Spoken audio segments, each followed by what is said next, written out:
Hi everybody, I will be just waiting to see some eyes watching.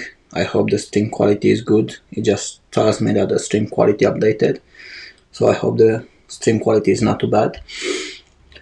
Just waiting to see some eyes on my streaming software and then we can begin, I guess. We will be giving 5 minutes to give a chance for more people to join.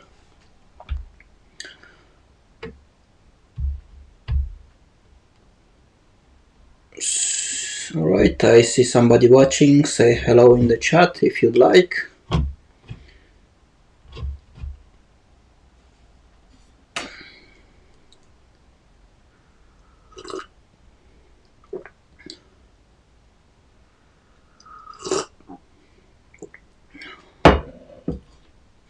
We're just waiting for more people to join. We will be waiting for around 5 minutes or so to give a chance to more people to join, and then we will get started on the course from where we left off last time. In the meantime, if you didn't already have a chance to give a like to the stream, I'd appreciate if you can give one. YouTube is gonna push the content more if it has more likes, I think. And we can get more of a community around this kind of streams. Also do say hello in the chat. I'm just wondering if the software is working properly because I only see one person watching and no comments, even though you were saying there are 4 or 5 people waiting. So if I'm not seeing in 5 minutes more people, I'm just going to get started with the live. And I see one more person join. Hello there. Say hello in the chat. Give a like to the live if you'd like to push the content more for YouTube domination. And we will get started in a few minutes.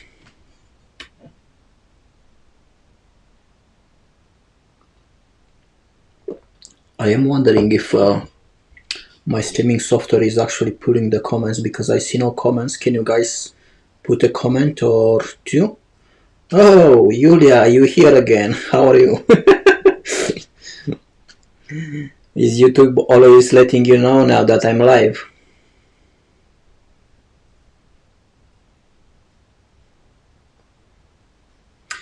I think I might be the comments, the way I'm getting them a little bit delayed. So that's not too good, but we work with what we have, I guess. I'm wondering why it only shows 2 viewers because you were showing 4 or 5 people waiting. So that's a weird one.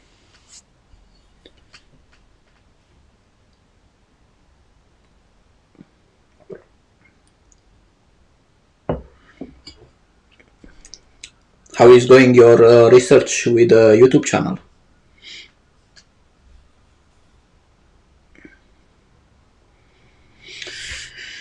Well, we will be waiting for 2 minutes more and then we will get started, and hopefully more people will join in the meantime. Hello, I see one more person joined, so say hello in the chat if you like. Give a like if you didn't give one already for the live, so YouTube can push it more. I would really appreciate that.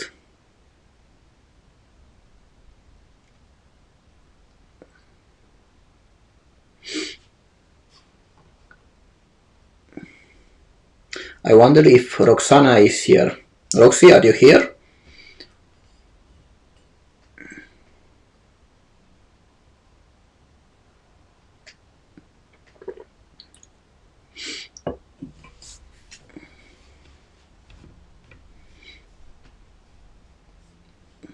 I have to do something about these comments, I guess, after this live, because they may not come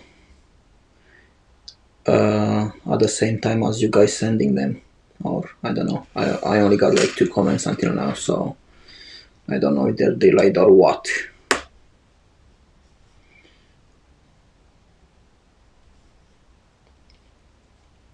Alright, so I guess I will be started with the live because I see no interaction here, and we're already 5 minutes in. So I will get started with the live, and hopefully more people will join in the meantime and send some comments. As always, if you have any questions about what we're going to, send in some questions, and I will try to answer them. All right. Okay, so I will change the view. And last time where we left off, it was here. So basic JavaScript practice comparing different values. So here they say in the last two challenges we learned about the equality operator, which is 2 equals, and the strict equality operator, 3 equals. Let's do a quick review and practice using these operators. If the values being compared are not of the same type, the equality operator will perform a type conversion, like we remember. For example, if you have 2 a number and 2 a string, and you try to check if they're equal with the not strict, just the equality operator, then JavaScript will perform a type conversion and will say that the 2 are equal. However, the strict equality operator, so the 3 equals, will compare both the data type and the value as is without converting one type to the other.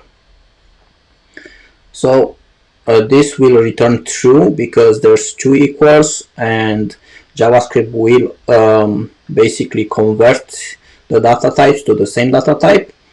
This one will return false because this is strict equality and the data type is different. So note, in JavaScript you can determine the type of variable or a value with the type of operator as follows. So you basically have a data type, and if you put type of in front of it, the return is going to be a string which will say what is the data type. So if you say type of 3, it will return number because it's a data type number. Type of the string 3, it will return string because this is a string. So for example, if I say console log here and I say type of, and it's type of like this, usually when you have something like a variable or something like that, you would have a camel case like this, but this is somewhere where you just have like this type of, right? It's just more of the weird of JavaScript, right? So you have type of, and if I put 3 and I run this node Freecodecamp, you get number, right? Because this is a number. If I put, for example, an array, it will say object actually, because arrays are object types in JavaScript. So if I run this again, it will say object, right? If I put here null, type of null, you can see it gets object. And this is another weird thing of JavaScript, because it says that null is an object. This is just a weird error from the beginning of JavaScript, but they can't really change it because a lot of the things in programs out there are basically based on the fact that null was set to be type of object, right? So if you were to change JavaScript now, it would just break a lot of programs, right? So that's why when you're basically working on a project, it's better to try to make everything properly from the beginning. Otherwise, if you want to fix a mistake, you might have to like you might kind of break a lot of things. So it's better to do it good from the first time, even though sometimes it's not possible. So if I put here a string, it will give me string here, right? Hello? Excuse me, guys.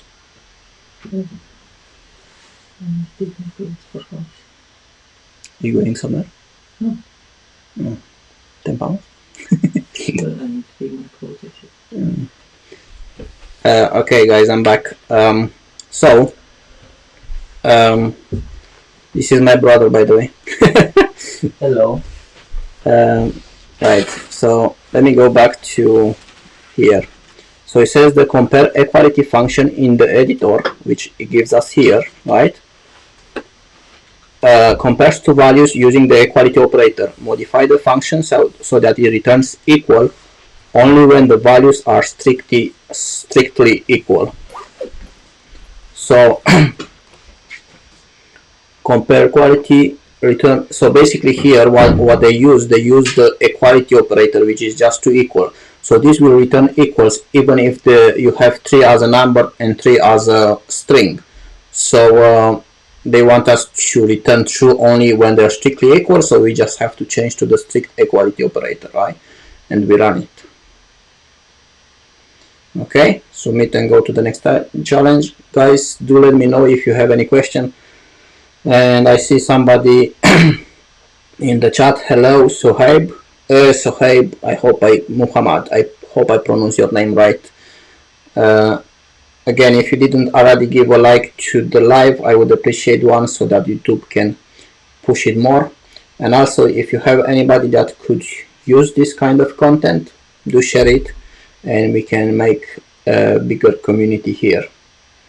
I wonder who the other two people are watching. I would like them to say hello if they want. If they not, then that's okay, I guess. They can just stay in the shadows. Alright, so going back here, I will keep an eye on the questions from time to time.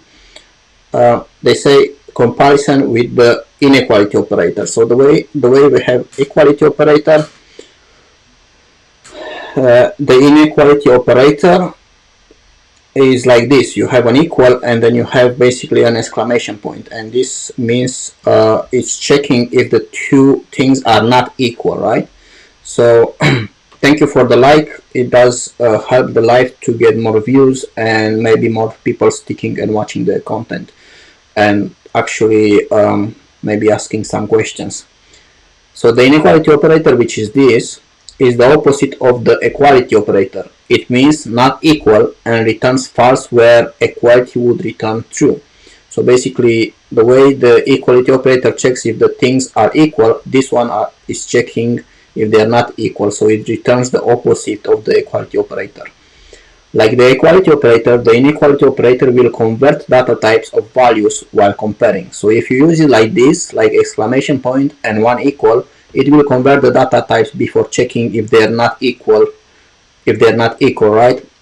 If you use this one but with two equals, then it will be strict inequality, right? So basically it will check for the data type as well without converting it. So if you have something like 1 not equal to 2, this is true because 1 is not equal to true. 1 not equal to 1, it will say false, because while these are different data types, this is the inequality operator, not the strict inequality operator. So this will return false because these two things are actually equal if we ignore the data type, right? So this would return false. Also this will return false because this is just another string. 1 is different than true will return is this returning false? This is a weird one. I didn't know this returns false because 1 is not actually equal to true. It's a weird one. Let's see. 1 is not equal to 2.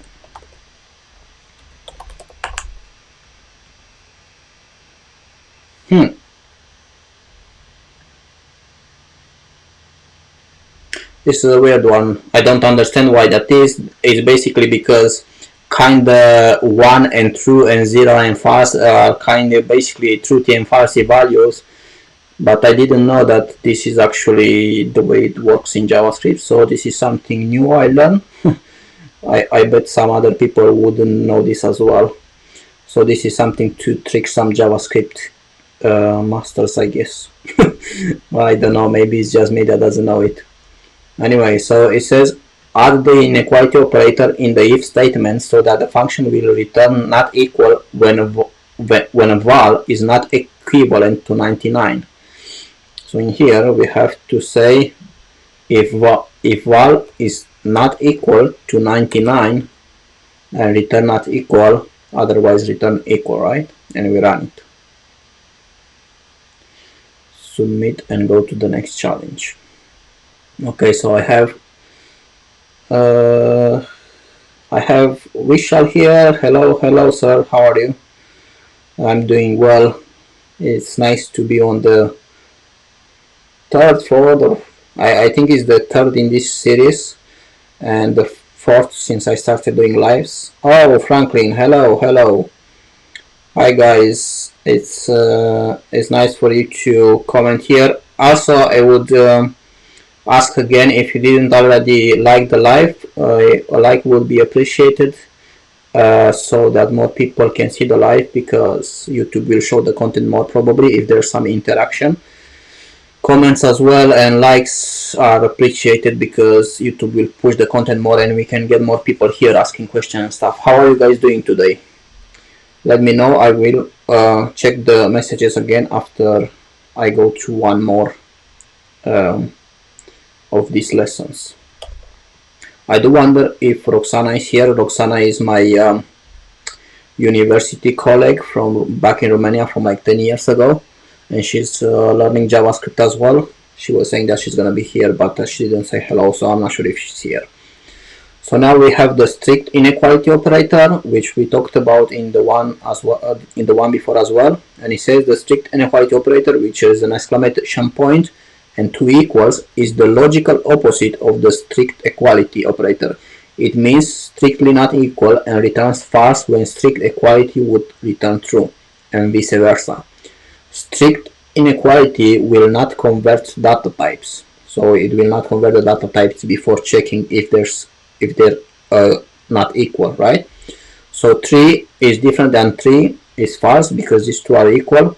3 is different than 3 string is true because they're different data types, and 4 is different than 3 is true, right? Because these two things are different. It says add a strict inequality operator to the if statement, so the function will return not equal when val is not strictly equal to 17. So here we say if val is strictly not equal to 17, return not equal, otherwise return equal. Okay?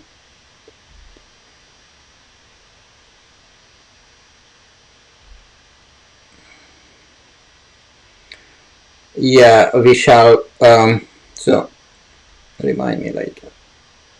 So basically Vishal is saying this because 1 belongs to number and true is a boolean. Yeah, I know belongs to number and true is boolean, but I wouldn't have thought that 1 not equal to 2 would be with the not strict inequality operator would actually be false, because I wouldn't imagine that 1 is actually equal to true. It's a bit of a weird one here. I kind of get why, but still weird. It's just JavaScript for you, I guess. So yeah, I will return here, ask me later, and we have comparison with the greater than operator. So the greater than operator compares the values of two numbers. If the number to the left is greater than the number to the right, it returns true. Otherwise, it returns false. So I think we're going to go like a little bit faster through these ones, because they're basically just comparison operator, and we kind of get what's supposed to return. Is basically evaluate the expression and it returns true or false. So with 5 is higher than 3, it returns true because this is true. 7 higher than 3, here it returns true. I'm not sure. I think here it's actually yeah, I think here it's actually doing a data type conversion before evaluating this, because we're basically using higher and it's basically changing this to 3. Then 2 higher than 3 is false. 1 higher than 9 is false, right? Again, I think it's doing a data type conversion to number. Add the greater than operator to the indicated line so that the return statements make sense. So saying if here we're returning over 100. So basically we have to say if val is higher than 100, then we're returning over 100. If val is higher than 10, then we return over 10. Otherwise we return 10 or under, right? Now probably we have the comparison with the greater than or equal, which basically is checking if it's greater than but also equal, so either greater or equal, right? So basically here we have 6 higher than higher or equal than 6, and it returns true because 6 equals to 6, so this part is true. 6 equals to 6. 7 higher or equal to 3 is true because this part of this greater than or equal is true, so 7 is higher than 3. 2 is higher than higher or equal to 3, false, because it's neither higher or equal. And 7 higher or equal to 9 is false because it's neither higher or equal to 9, right? So it says add a greater than or equal operator to, I guess we don't have to read this, we just have to look at the code, and we have to add the greater than or equal to this for this to make sense. So we're returning 20 or over, so we have to say if val is higher or equal to 20, right? And here if val is higher or equal to 10, because here we're returning 10 or over, right? And then we return less than 10. Run. Okay, flawless victory. Of course, it's just comparison operators. Submit. Why is this not working? Is my internet down? I hope not. Because the live would be down. Okay, so oh, Roxana is here. Roxana, are you late? Did you just came here late? Give a like to the live if you didn't give one already, so that YouTube pushes it more.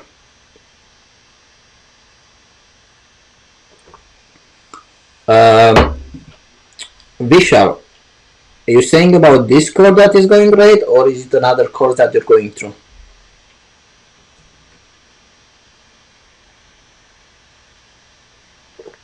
Also, guys, if you know anyone that would like this and would get some value out of it,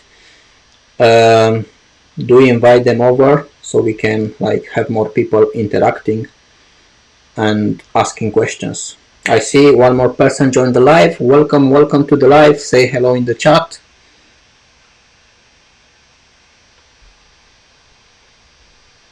Yes, exactly, Vishal. That's right. So basically, these are kind of all like the math operators, and basically these are evaluated to, the expression is evaluated. So if it makes sense, if it's higher or equal, if the number of the length is higher than or equal to the number on the right, so if that expression makes sense to you as a person, then JavaScript will return true, otherwise it return false, right? Oh, that's great to hear. Yeah, we are going, and we're hoping more people are gonna join.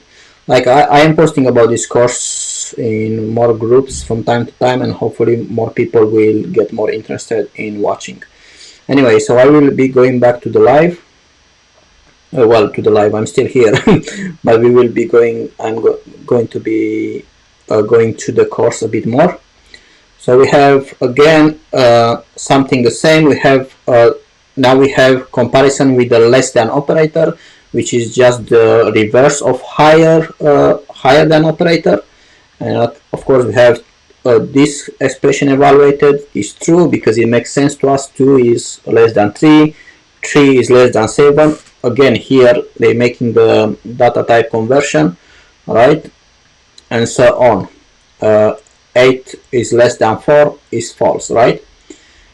So again, we have to basically use this in this code so that the return makes sense.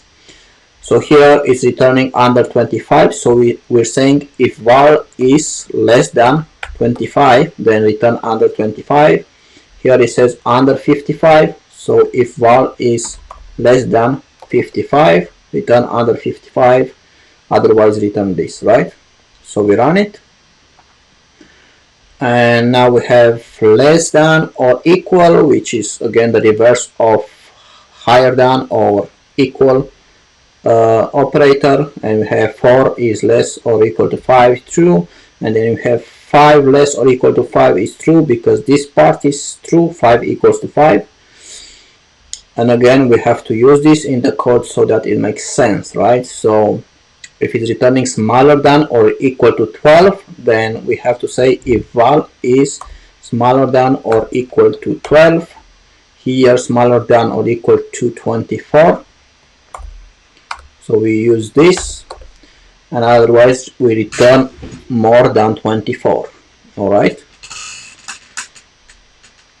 Okay, going further, let's submit comparison with the logical AND operator.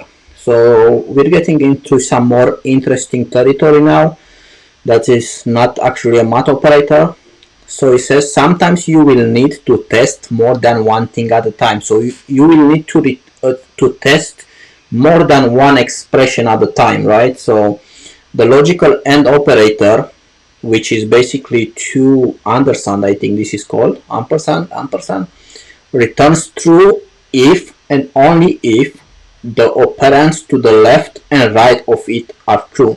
So if we have two expressions and we have this expression and this expression, both of them have to be true in order for the expression to be true, right? So that's what it's saying, returns true if and only if the operands to the left and the right are true. So if you have something like, if we use it in an if we have something like if 1 equals 1 and 2 equals 2, console log, right? And we say correct, right? So let me run this, and we get correct because both of these expression 1 equals 1 is true, 2 equals 2 is true. So both of these are true, which means when we say this and this, both of them are true, so this will be true. So if this is true, then it's console log correct.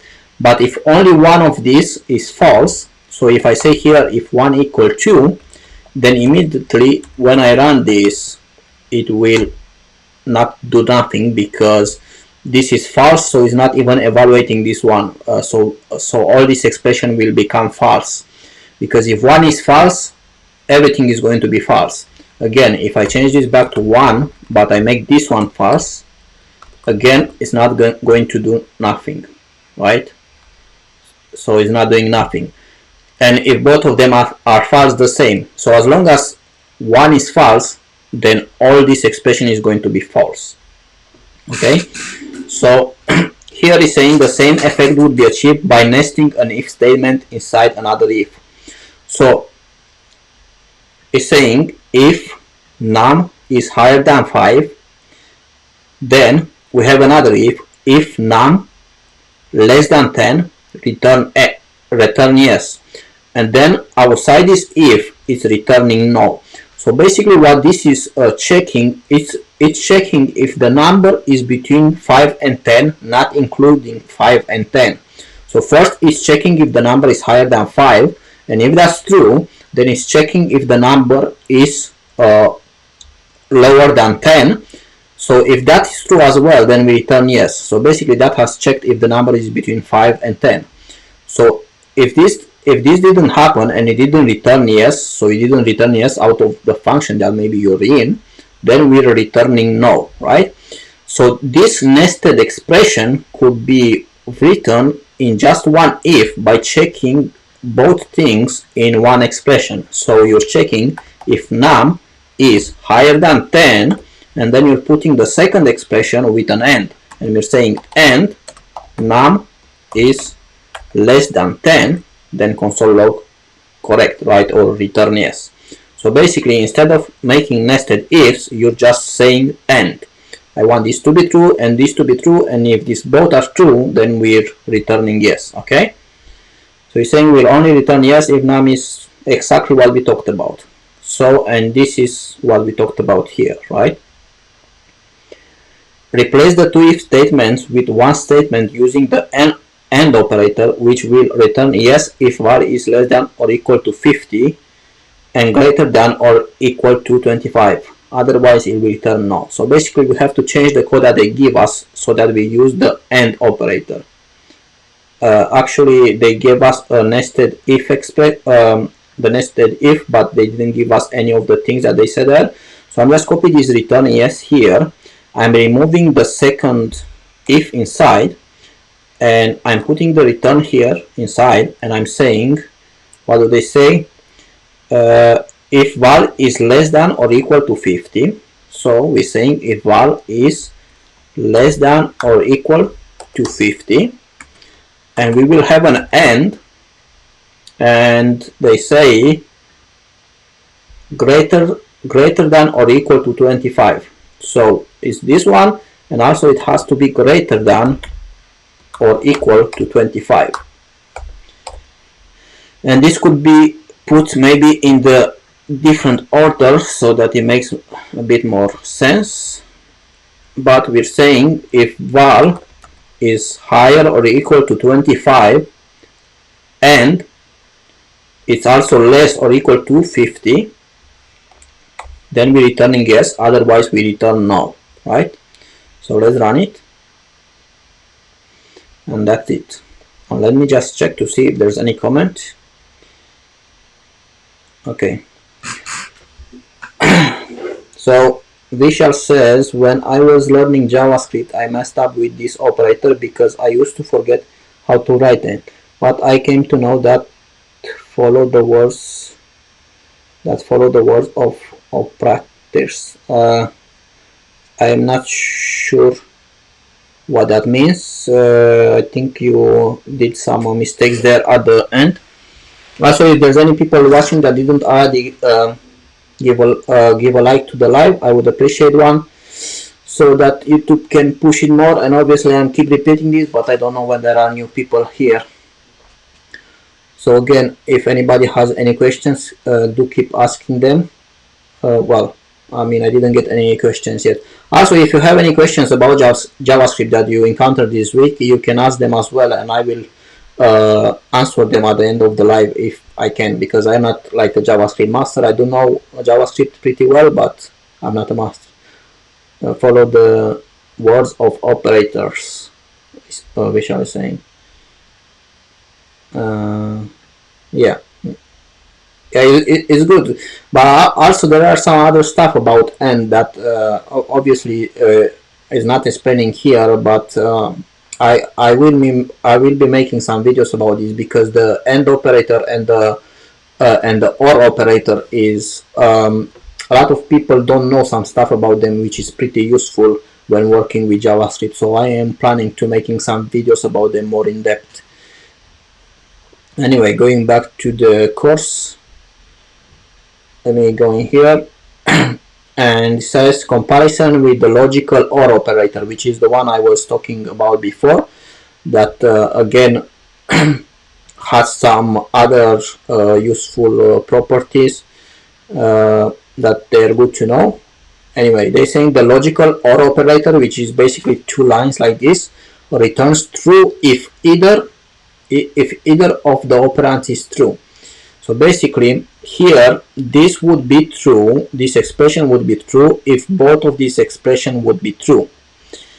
With the OR operator, if we're using the OR operator, this expression will evaluate to true if any one of these is true. So if this is true and this is true, then all this expression is true. If only this is true and this is false, this returns true, because at least one of them is true. And again, if this is true and this is false, it returns true, because it's saying if this is true or this is true, then this is true. So any one of them can be true, and this will evaluate to true, right? So the logical operator is composed of two pipe symbols. This can typically be found between your backspace and enter keys. So here they give you some pointer where it can be found. So it's between backspace and enter.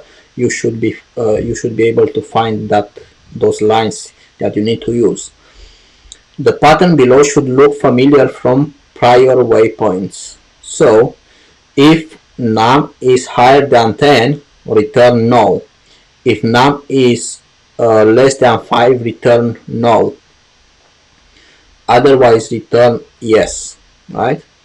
So we return yes. This will return yes only if num is between 5 and 10, 5 and 10 included. The same logic can be written as this. So basically, it's saying if num is higher than 10 or num is less than 5, return no. So here is basically returning no. This one is saying we return yes only if the num is between 5 and 10. So here basically what it's saying is evaluating for true. This should be true. If this is true, it returns no. So it returns no only when the numbers are not between 5 and 10. So if we get something like num is higher than 10 and this evaluates to true, all of this will evaluate to true and will return no, because once it's higher than 10, then it's not between 5 and 10, right? And then if num is not actually higher than 10 and this is false, then if num is actually less than 5, then this will be true, so all this will be true and it will still return no. Otherwise it will return yes. So as long as one of these is true, the number is higher than 5 or the number is less than 5, well, number is higher than 10 or number is less than 5, then it returns no. So only one of them needs to be true for this to happen. Combine the two if statements into one statement which returns outside if val is not between 10 and 20, inclusive. Otherwise return inside. So it should be between 10 and 20. So we're saying we're removing all of this and we're saying something like if, and remember the pattern, if val is higher, if val is less than or equal to 10, and then we use or, and we're saying val is higher or equal to 20, then we return outside, right? Because it means it's not into the 1020 how you call it, it's not between 10 and 20, right? So we return outside if this happens. If val is less or well, actually this has to be removed because those numbers are inclusive. So we're saying if val is less than 10, so it's not in the 1020. I can't find the word now. If it's not between 10 and 20 because it's less than 10, or if it's not between 10 and 20 because it's higher than 20, then we return outside, right? Otherwise we return inside, right? So we only need this one if, which checks if only one of these condition is broken. So if only one of these condition is true, we return outside. Otherwise we return inside. So let's run it, and that's it for this one.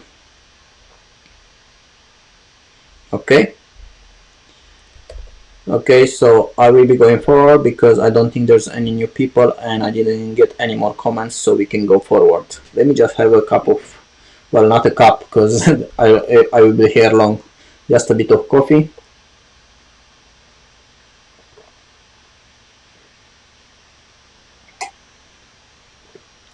Okay, so now we are introducing else statements. So when a condition for an if statement is true, the block of code following it is executed. What about when the condition in the if is false? Normally nothing would happen, it will just not do nothing, right? With an else statement, an alternate block of code can be executed. So let me just change the camera for a bit. So basically with an if and else we have like this. If, and we have condition, if this condition is true, and then we have a block of code which happens if that condition is true. Usually when you don't have nothing else, that block of code will only be executed when the condition is true, otherwise nothing would happen. But then we are introduced to else, which basically we can have something like, if this condition is true, do this block of code, and then we have else, and then we have another block of code.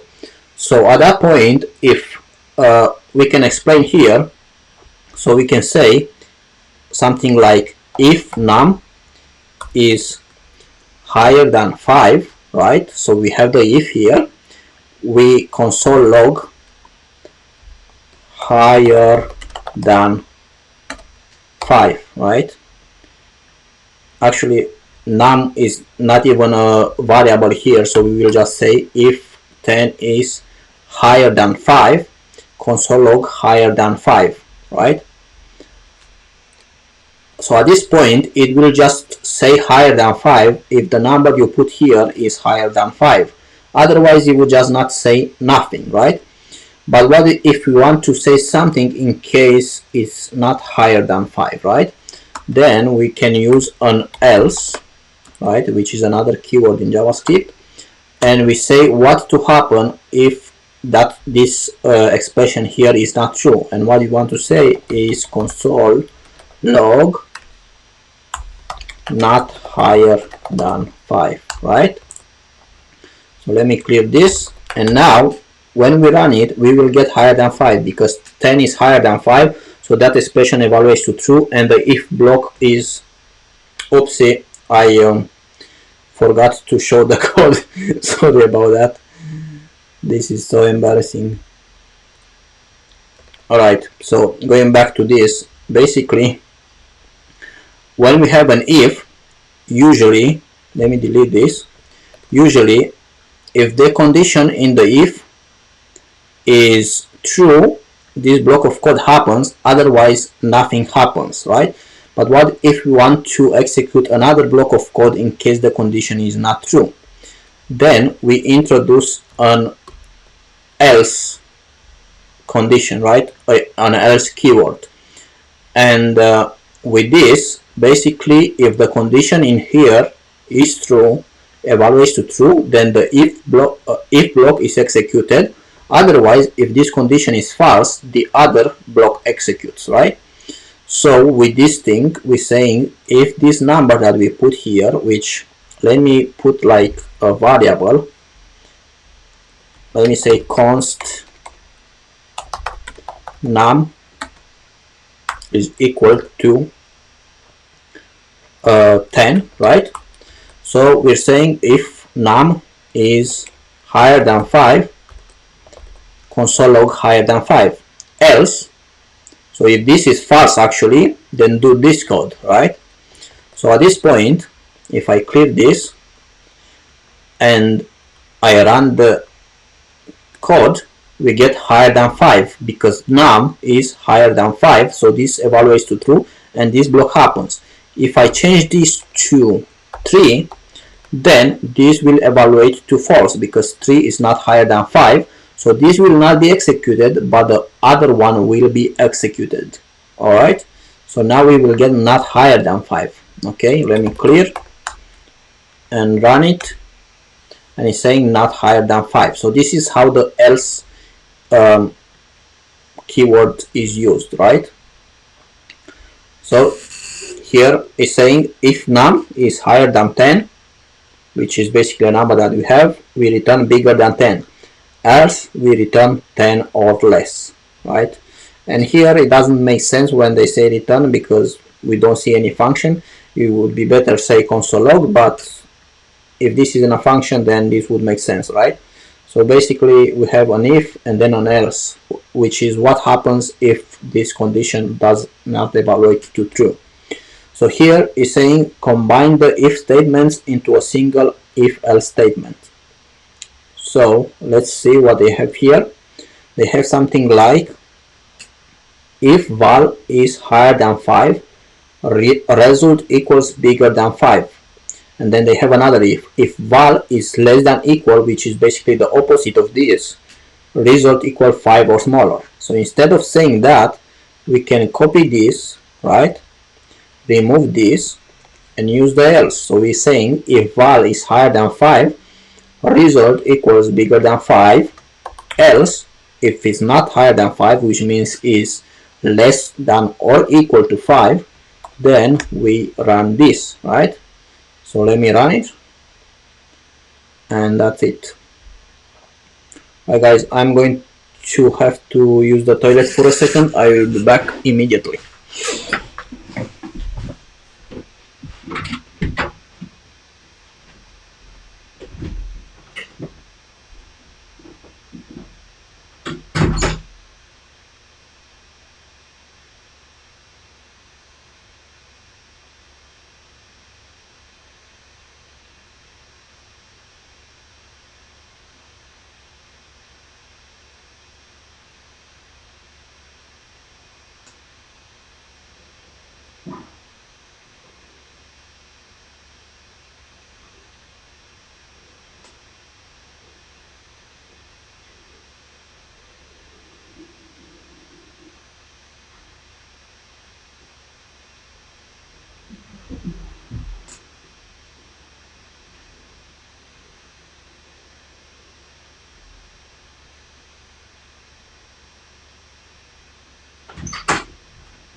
Alright, if somebody is new here and you didn't give a like already, I would appreciate a like.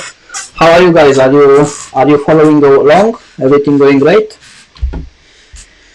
Okay, I won't be able to stay so long today because something intervened, but hopefully we will do a few more, and I will be setting up another one for tomorrow or the day after that. I will be setting up another live. Alright, by the way, thank you very much for joining, and I hope you're getting some value out of this. Okay, so it's saying introducing else if statements. So basically else if is like an else, but we're basically giving it another condition. So we're saying it would be something like this: else if, and you give another condition like you gave here, and we say num equals 5, then we say console log equal to 5, right? Equal to 5. And again, this if, you can have an if, and then you can have multiple else ifs. So you can say if this, else if another condition, else if another condition, else if another condition, and then at the end you can just say else, right? Or just else if, else if, else if, checking many conditions and doing stuff depending on them, right? So here we're saying if num is higher than 5, console log higher than 5, else if num equals 5, console log equal to 5, and then at the end we can just say an else, and we say console log lower than 5, right? And you can see I have this nice Visual Studio extension, which is smart and kind of basically suggests you think that seems like it's gonna take over the world with its intelligence, right? Alright, so we're saying here lower than 5. Alright, so now if we're saying clear and we run it, we get lower than 5 because num is lower than 5. If we put 5, then we will basically, this will not be true. Else if num equals 5, this will be true. So this console log will happen, right? And nothing else. So we have equal to 5, right? So we're saying convert the logic to use else if statements. So here is saying if val is higher than 10, return greater than 10. If val is less than 5, return smaller than 5. Return between 5 and 10. Right? So what we want to say, let's see how we convert this. So we can say if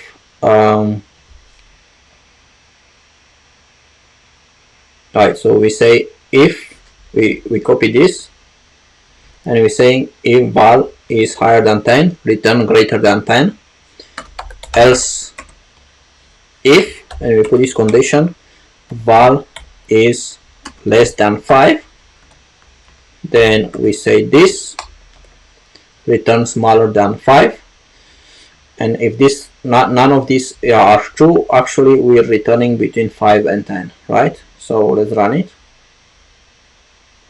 You should have at least two. Okay, so they want us to have another else, so we can copy this and we put this in here, else do this, right?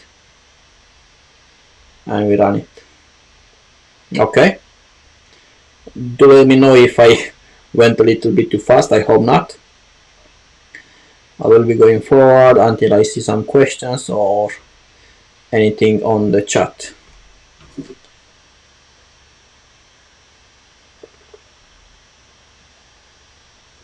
Alright, so they say logical order in if-else statements.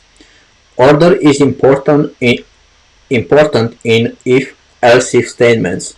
The function is executed from top to bottom, so basically from top to bottom.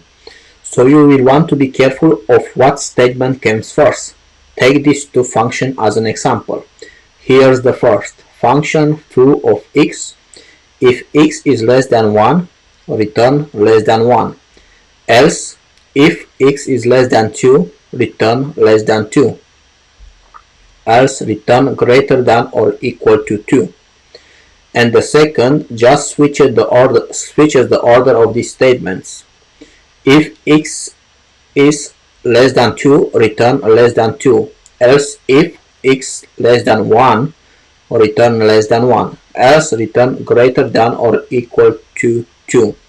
While these two functions look nearly identical, if we pass a number to both, we get different outputs. So the first one would return less than 1, the other one will return less than 2. Because here, when it's checking if x is less than 2, which we check here, it's immediately returning less than 2, because while x is also less than 1, it never gets to this expression, so it wouldn't be able to return less than 1 because it didn't get to this check. So once this check has happened, we basically return less than 2, and it's not realizing that it's actually less than 1 as well. So this is wrong, this is right. You have to kind of know which order is the good one for what you're trying to achieve, right? So here is saying change the order of logic in the function that they give us so that it will return the correct statements in all cases. So here we're having if val is less than 10, return less than 10, else if val is less than 5, return less than 5, and we can see that this is wrong already, because we should be checking if it's less than 5 before we're checking if it's less than 10, because if it's less than 10, it will never check that if it's actually less than 5 as well. So what we want to do is we want to basically take this from here, move it here, take this from here, move it here, and here we check first if val is less than 5, which because is the lowest value that we're checking if it's lower than that value, and we're saying return less than 5, and then we're checking if val is if this is not true, so it's not less than 5, then we return it if it's actually less than 10, and if it's true, then we return less than 10, else we return greater than or equal to 10. So let's run this and raise the roof, right? All right. Are you guys following? Are you up to scratch with what we're doing here? I hope so. Okay. I don't know about you guys, but I'm a coffee addict. Okay, so it's saying something that we were talking about before. We can chain if-else statements, so we can use more of them. If-else statement can be chained together for complex logic. Here is pseudocode of multiple chain if-else if statements. So if condition 1, do this statement. Else if condition 2, so if this condition is true, so if this is not true but this condition is true, then we do this statement. If none of these conditions are true but this one is true, then we do this statement. And here it says dot dot dot, which means there could be multiple else ifs, and then at the end else if none of these are true, then we're basically doing this. So here they say write chained if else if statements to fulfill the following condition. If num is less than 5, return tiny. If num is less than 10, return small, and so on, right? So we have 5, 10. Okay, this is I'm going to move this so that we can see the code on the right, and we're basically saying here if, and we're saying, let's see what they say, if number is less than 5, if number is less than 5, then we return tiny, right? Else if number is less than 10, then we return small. Again we chain. Else if number is less than 15, we're returning medium, and I have a dot here which I need to take off. Else if number is less than 20, then we return large.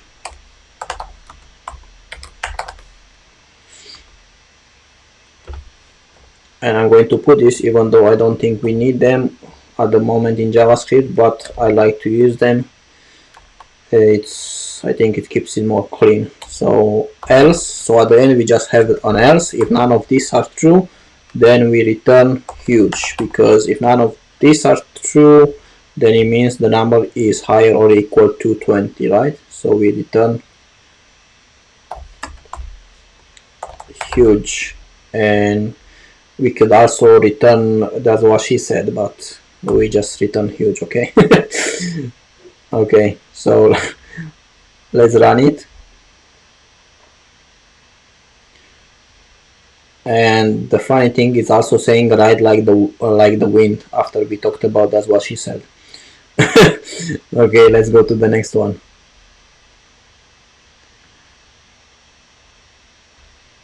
So let me just check if anybody said anything so that I don't ignore messages. I'm just going to adjust these things. Okay, so nobody said nothing yet. So let's just go forward with the course. So now I think we have some kind of challenge, and I will have to make this bigger again so that we can see the what they ask us to do, right? So it's saying in the game of golf, each hole has a par, meaning the average has a par, meaning the average number of strokes a golfer is expected to make in order to sink the ball in a hole to complete the play. Depending on how far above or below par your stroke is, there is a different nickname. Your function will be past par and strokes arguments. Return the correct string according to this table, which lists the strokes in order of priority, top highest to the bottom lowest. So basically we're checking if there is, I'm trying to understand this a little bit. So basically if we have to check if stocks is equal to 1, then we return hole in 1, and then we are checking, we have a par that we get, and we're checking if strokes is less than or equal to par minus 2, we return eagle, and so on. So let's do this. So we're saying, we use the if else if chaining, and we're saying if, and we're saying strokes, which we get from here from the function, right? It is an argument. So we're saying if strokes is equal to 1, we return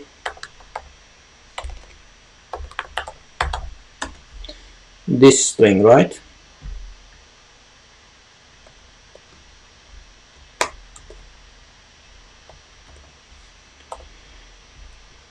Else if, and then we do some math. We check, well, we don't do any math, we just check if strokes is less than or equal to eagle,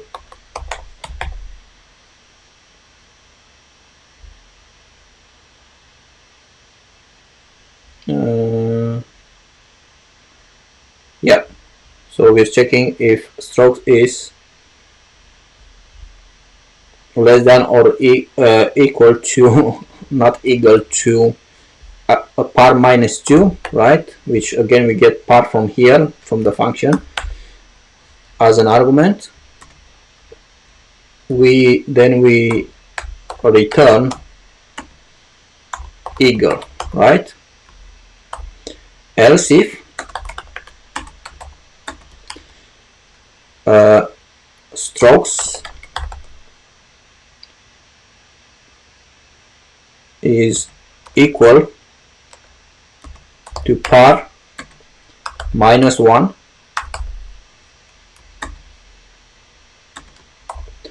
then we return birdie, right?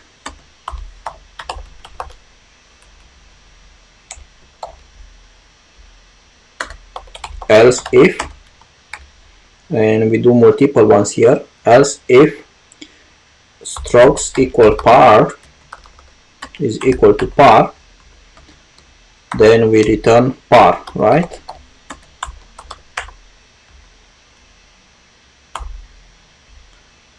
We do another else if, and we're saying else if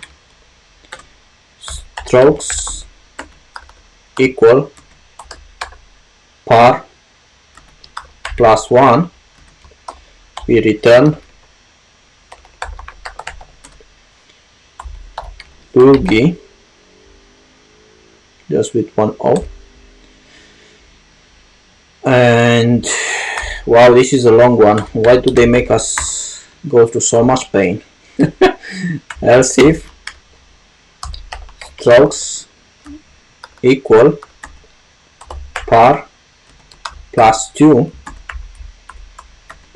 then we return double boogie, and at the end we just say else, and we say return go home. So let's try this or run the tests, and we write like the wind again. Okay, if you guys got all that, I'm going to be waiting for like 1 minute in case you guys are behind and you're trying to write it yourself as well. So I'm going to give you 1 minute before we go forward. I'm going to have some coffee in the meantime. Wow, only 2 people left. It's too much for some people. We will be closing in about 5 minutes anyway, I think, and we will be setting up another one for tomorrow or the day after tomorrow. unless you guys, the guys that are left. Oh, somebody's back. I think maybe YouTube is just showing on and off. So we have 3 people watching, which is good. Let me know, guys, how much longer you wanna go. I will go at least maximum 25 minutes, and I will close after that. But if you guys think this is enough for today, we can close in 5 minutes as well. If you want to go more, we can go for about half an hour more.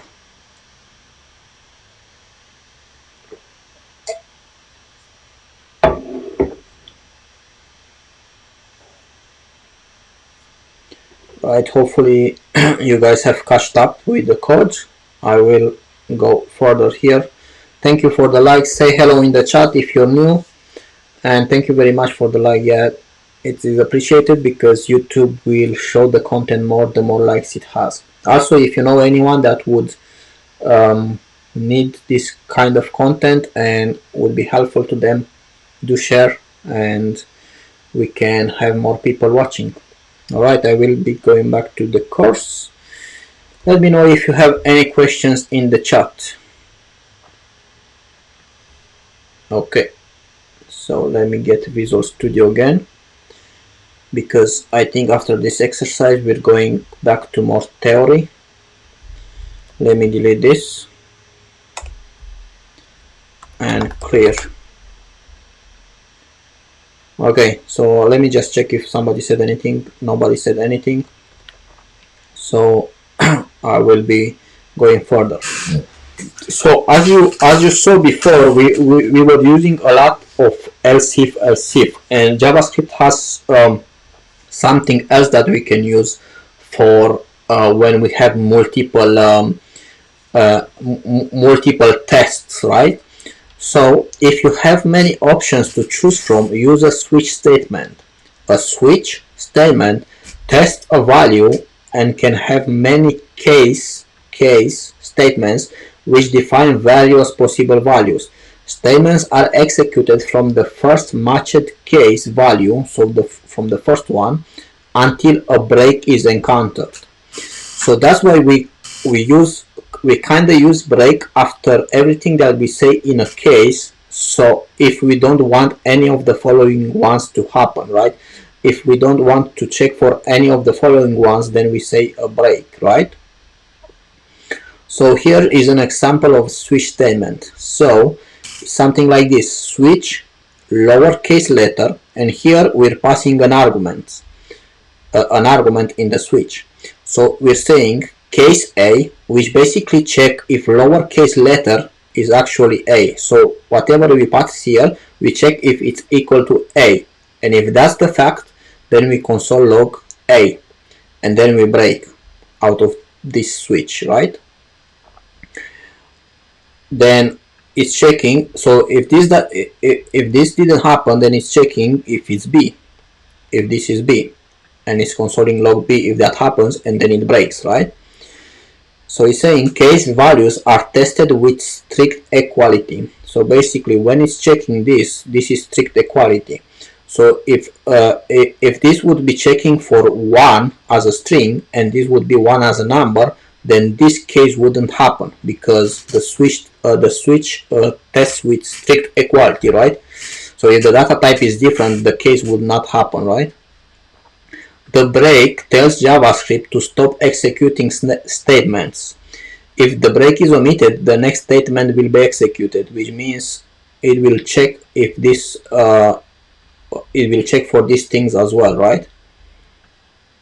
Or I think it will not check. It would not matter if these are true. I think it will still run all of this, or it will check. I'm not 100% sure, but I think it will check first and then it will execute, right, if no break has happened. So here is saying write a statements which test var and sets answer for the following conditions. If var equals 1, then we have to set answer to alpha. If var is 2, then we put answer to beta, and so on. So again, I will make this bigger so I can see what they ask us to do. and we have to say this based on val, which is an argument in the function. So we're saying switch, and we use this switch val, and then we're saying case, and we're saying case 1, right? Then we're saying answer. I will go on the second line so that or on the second line so that it's more readable. And here we say answer equals alpha, right? And then we break, right? Then we have case 2, and actually what I will do, so I can make this faster, I will copy this and I will say case 2, case 3, case 4. And if it's case 2, then I will say beta. If it's case 3, then I will say gamma. So if val is 3, then we're setting answer to gamma, and if val is actually 4, we set it to delta, right? So let's check this, and it's saying nothing but net. So I hope you guys understood that one. Let's go further and see. Adding a default option in switch statements. In a switch statement, you may not be able to specify all possible values as case statements. Instead, you can add the default statement, which will be executed if no matching case statements are found.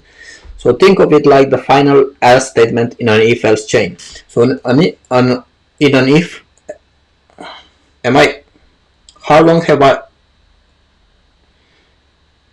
Oh, Olga Spranchan, we have somebody new here. I'm glad to see it, and I'm even more embarrassed about not changing the camera. How long have I not been showing the camera? This is so embarrassing. I think in the future I will just stop showing just my face, because I keep forgetting about changing the camera. So I'm sorry guys. Could you guys let me know in the chat from where I left off with the camera? I can go back if you guys want me to go back. Let me know if you want me to go back to the last thing you guys saw in the code. I'm not sure which things I did, selecting from any option with switch statements. Alright, so I will go back to that one now, and we will go, so let me go back to the curriculum and go to selecting from any option with this statement here. So let's read this again. It's basically, so if we have many options, like when we use if and then we have else if, if we have many options like that, JavaScript has something that makes it look cleaner, which is a switch, right? So if you have many options to choose from, use a switch statement. A switch statement tests a value and can have many case statements which define various possible values. Statements are executed from the first match case value until a break is encountered, right? So until you use the keyword break. Here is an example of a switch statement. So we have switch lowercase letter, which basically here we're passing something like a variable. So then we're saying we're switching to this one and we're checking case A. So basically this is checking if lowercase letter is equal to A. So if that's the case, then we console log A and we break so that nothing after this happens, right? Now if this is not the case, if lowercase letter is not A, then we are not doing this, and we're going to the next case and we're checking if it's B. And if lowercase letter is B, then we're doing this. So basically it's like an if else if. So it's just checking for conditions, if this is equal to this or this is equal to this and so on, right? So case values are tested with strict equality, which is the 3 equals. the break tells. So what it means by this is, if we're here we're passing 1, and then here we're checking case 1, but this is string, then this case will not happen, because 1 as a number is not equal to 1 as a string. So it's not a correct case, right? It has to be the same data type. So if this is 1 as a number and this is 1 as a number, only then it will happen, right? Then it says the break tells JavaScript to stop executing statements, right? After it, whatever it does. If you have break, then you don't execute any of the other ones. So now they ask us to write a switch statement, right, which tests val, which is basically in this function val an argument, and set answer. It sets this string to these strings. If val is 1, we're setting answer to alpha. If val is 2, we're setting answer to beta, and so on. So let's write the switch. So basically in switch we have to get the value, because we're checking the value, what value it has, right? So we're using this switch val, right? And then in here we have the cases, and we're saying case 1, then we have to set the answer to alpha, right? So we have answer equals to alpha, right? So we're basically setting it to alpha, and then we want to use the break. That's how we do it in a switch statement, right? And let me do this so the code is cleaner, right? And then I have to do for this tree as well. And to make this faster, I will copy this like this. And if you guys want to do the same thing, you want to select the things that the things that you want to copy. You select them like this, then you press Shift and Alt, or Shift and Option on Mac, Shift and Alt on Windows, and then you press the down button, and this will copy this thing down, right? You press it as many times as you want to copy. So now I copy it 4 times, and I'm saying case 2, then I'm setting answer to beta, and then breaking case 3, we're setting the answer to gamma. Case 4, we are setting it to delta, right? So, and we're breaking after each. So here is checking. If val is 1, then do this. If val is 2, then do this. If val is 3, then do this. If val is 4, then do this, right? So if we run this, then we go further, right? So let me change this back a little bit and go back to the chat. I wanted to tell Olga, welcome to the live. I'm glad you have chosen to watch it. I hope you're gonna get some value out of it. And if you didn't give Arad a like to the live, I would appreciate one, so that YouTube can push the content more, and we get more people watching and learning from this, and we can all code along. Alright, sorry guys about that. I will have to kind of, I don't know, I have to see if I can find a way to actually make my streaming software to basically switch immediately from camera to the desktop when I'm switching to the desktop. Otherwise I will just have to not show my face during the live, so I don't forget about being on my face. Alright, okay, so now on here we're adding a default option, and a default option in a switch statement is the same like the last else in an else if chain. At the end you have an else, which is basically if none of the other conditions are true, then the default case is this one, right?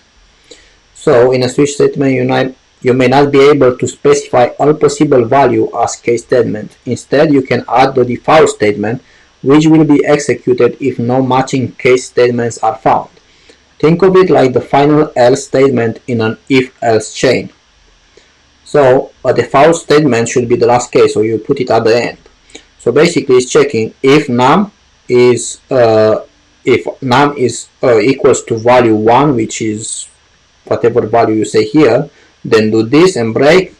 otherwise do this and break. If it's equal to value 2, then do this and break, and we can have more cases, and at the end we just say a default. So if none of these cases were present, so the number was not equal to any of these cases, then we're just saying here what we want to do in that case if none of those were true, and then we break, right? So again, they're saying write a switch statement to set answer to the following conditions. If okay, so let's see what the function is. So if val is a, let me go up. If var is a, then we want to set answer to apple. If var is b, then we want to set bird, and so on. And if it's neither a, b, or c, then we just want to set answer to stuff, some stuff, you know. All right, so we're saying switch, and again we take the val in the switch to check it, and we're saying case a, then we are saying answer equals to apple, right? And then remember we break, and I'm going to copy this like last time. We're saying case b, then we set answer to bird. Case c, we set it to cat, and we break. And then here we're saying if it's not neither a, b, or c, then the default one will be answer equals stuff, right? So let's run it, and look, ludicrous speed, go. All right, thank you for the like, Olga. How are you finding the live? Do you think it will be helpful for you? By the way, where are you on your JavaScript journey? I would like to know. Well, on your coding journey. I don't know what stuff you're learning or anything. Alright, so let's go through one or two more. Let me change this to here. And here is saying multiple identical option in switch statements. If the break statement is omitted from a switch statement case, the following case statements are executed until a break is encountered. If you have multiple inputs with the same output, you can represent them in a switch statement like this. So you can have something like case 1 where you don't write nothing, case 2 where you don't write, case 3, then do this, right? So what happens here is basically saying if val is either 1, either 2, or 3, then we're setting results to 1, 2, or 3, and then we break. And then case 4, result equal 4 alone. So if we have to check against more values, but for those values we're doing the same thing, then we just saying something like this, case 1, case 2, case 3. So if any of these, then we do this, right? So here is saying write a switch statement to set the answer for the following regions. If the value is 1, 2, or 3, then low, 4, 5, or 6 mid, 7, 8, or 9 high. And saying you will need to have a case statement for each number in the range, right? So basically what we're doing here, we're saying switch, and we get the value in there, and then we're saying case 1, and then I'm going to copy this like this, and I'm going to copy 9 times because I'm going to use them for all the values, right? And I'm going to go like this, right?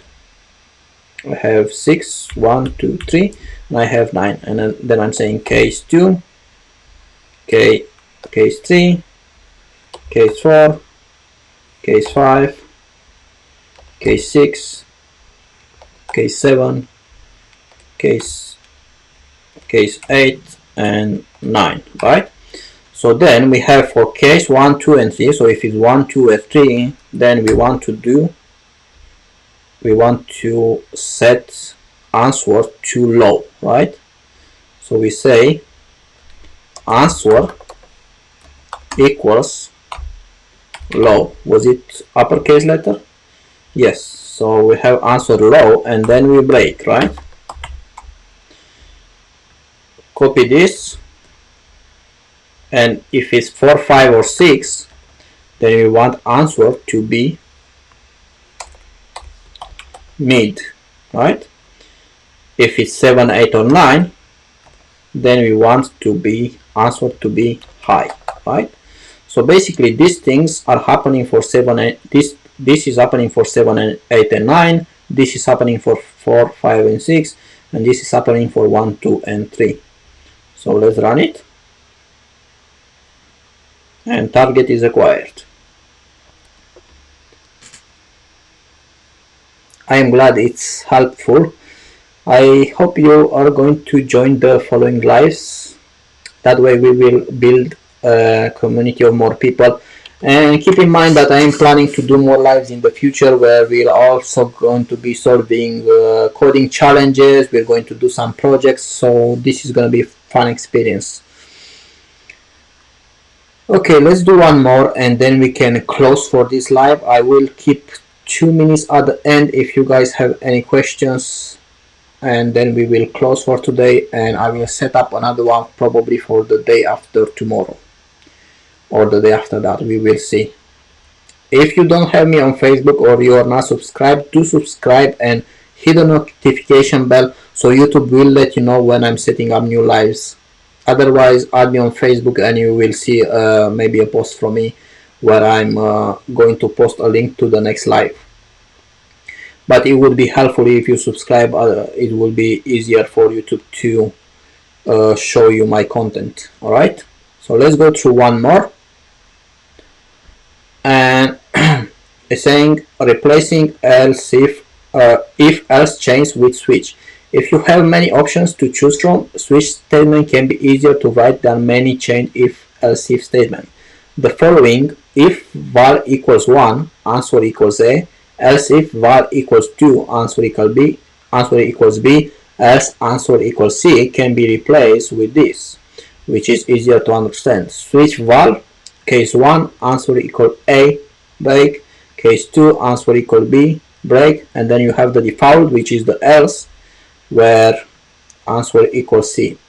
So it's saying change the chain if else if statement into a switch statement, which we have done basically in the exercises, but let's do again. So basically I will leave this here so we can see what they say. So we can say something like this. So we have a switch, we take the val, right, in the switch, and then we're saying case. So if val is equal to bob, right, so we say case bob, then we want to set the answer to, thank you for the like, it is appreciated because YouTube is pushing the content more and more people can see it. Also say hello in the chat if you know. Unfortunately we are at the end of this live, but we will be setting up another one soon, and we have a playlist with all the past events if you would like to watch them. Alright, so we're saying if val is equal bob, so if the case is bob, so val equals bob, then we're setting the answer to Marley, right? And after this we want to break so that none of the following happen, right? So we want to break. And again, if you're new here, I shared before, you can basically select this and press Shift Alt or Shift Option if you are on Mac, and press the down button and you can copy it like this. And we're going to copy it a few times, let's say 5 times, 1, 2, 3, 4, 5, and then we're going to say case, and we're going to say 42. So if val is 42, then we're setting the answer to the answer.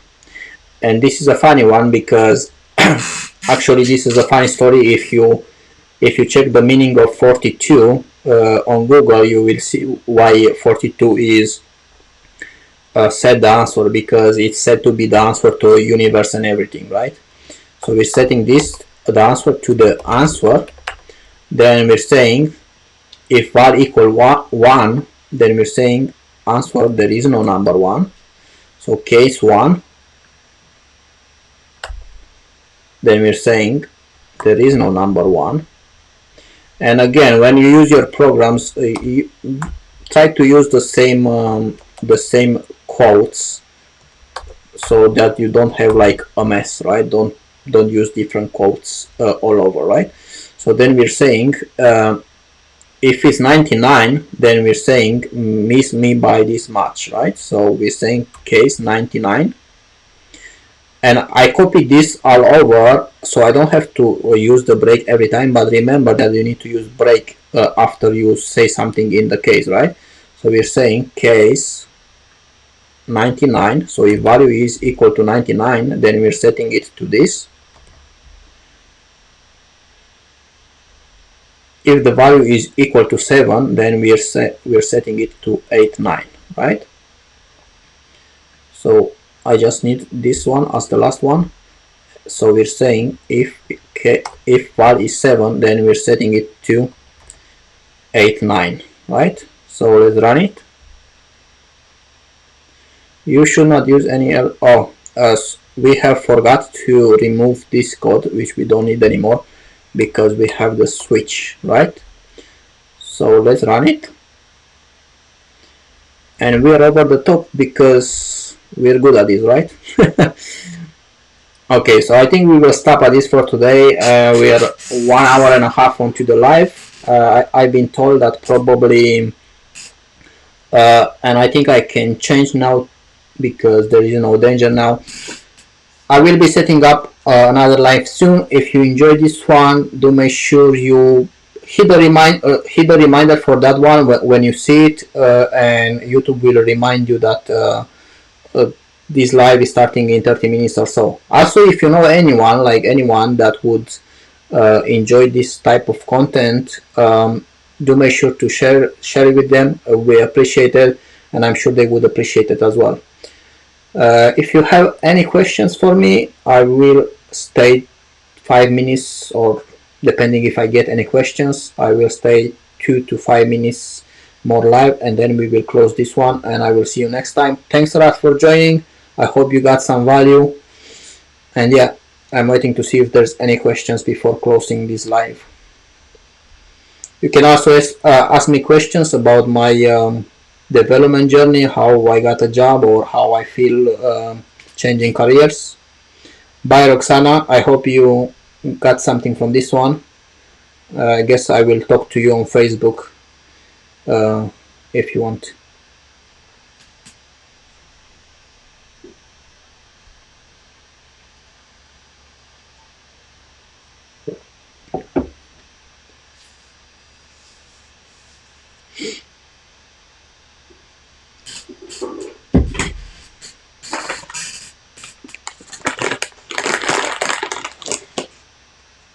Eating some sweets.